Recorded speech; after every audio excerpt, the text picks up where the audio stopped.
Philly cheesesteaks on the Blackstone grill. Amazing episode. Probably the best cheesesteaks I've ever made, honestly. So stick around. I'm going to go through the whole process. But the nice part is it's super quick, easy, and very cheap.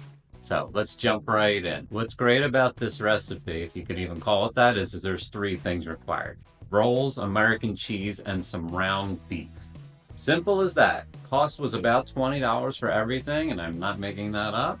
Heating the Blackstone up, as you can see here, did put a little oil, a little butter, and it's as simple as we're laying the meat down. We're going to let it cook, let it get nice and brown. Then we're going to begin chopping it up.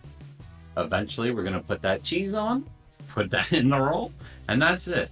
What I love about this recipe, aside from it being amazing and being a Philly guy, cheesesteaks are one of my favorite things to eat, certainly to make, is that this from start to finish took less than 25 minutes. So, I mean, you're getting a really great meal, a lot of bang for your buck, and it really was fast. Nice little grease trap shot there. Pretty gross. I did empty it after the video, to be honest, but probably should have done it before I showed you all. So this part's, again, pretty simple. We put a little salt on, and it's just a matter of time. So a quick note about the meat, the cut, and the price we paid. So we're using round. We're using a beef round is the name of the cut. It's $8 a pound where I got it.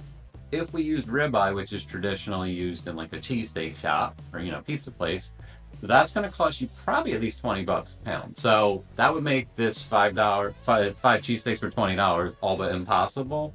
So I do want to note that. That being said, these were legitimately the best cheesesteaks I've ever made, and I've probably made them a few dozen times in various forms and with various techniques. So I would absolutely buy this again instead of ribeye. Ribeye seems for 2 to 3 times the price. I don't believe that the quality is going to be 2 to 3 times better. No way. So let's take a quick pause to talk about how to order a cheesesteak properly. In a normal, legit spot, you would go up to the window and you'd say American or whiz, with or without. And that means American cheese or cheese whiz, with or without onions.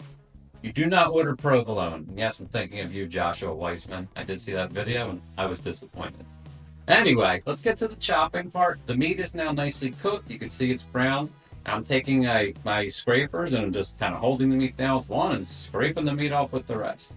This is definitely a bit tedious, but it's something you got to do to get those nice little crispy bits in the steak. After this is done, we're just going to let the meat continue to cook, develop those little crispy bits, and in a little bit, applying our cheese. So speaking of cheese, let's talk about that real quick, a small breakdown. You have cheese slices here, like I'm adding right on the top, just slices of American. You could use other slices of cheese too, but American's what you want to go with. You could also use cheese whiz in a jar. Ew. You could also, if you wanted to take it up a notch, you could make a Mornay sauce, which is basically a bechamel with cheese. So equal parts butter and flour. You add some milk. You let that cook down a little bit, and then you add cheese. So you have a liquid cheese sauce. That is by far the most amazing and my favorite for a cheesesteak. But to meet our $20 requirement here, I'm not going to do that. I will be planning a cheesesteak part 2 where we'll make the fancy sauce. But just wanted to mention all the options. And yeah, I guess you could use provolone, but American or whiz is really the standard and traditional. What I'm doing here is just kind of combining all the meat and the cheese to get it all nice and melty. And then you can see I'm separating out. And again, 5 cheesesteaks, so 5 piles. I thought it was necessary to use another slice of cheese, so I'm putting one on the top. And now, Amoroso rolls. They're considered like a Philadelphia special. They've been around for over 100 years. It's a great roll that you could easily buy in the supermarket, so it's readily available anytime. But you could also use like a club roll or a long Italian roll. You just want to make sure the inside's soft and the outside has a little bit of crust to it. Those are the best kinds. Dressing the steak. So I like to put hot sauce and ketchup on mine. And I also have slices of cheese on the bottom of the roll, so that when we take it off the griddle right here and put it in, that bottom layer of cheese will melt and it'll just be one more delicious part of the steak. So the next part's pretty straightforward. We're just going to pick up all the meat, put it in the rolls. That's pretty much it, and we're done.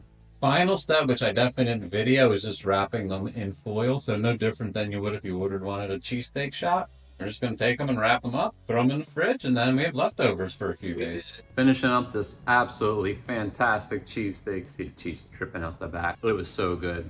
Highly recommend you make it however you can. Pretty much it. So thanks for watching. Hope you enjoyed. See you next week.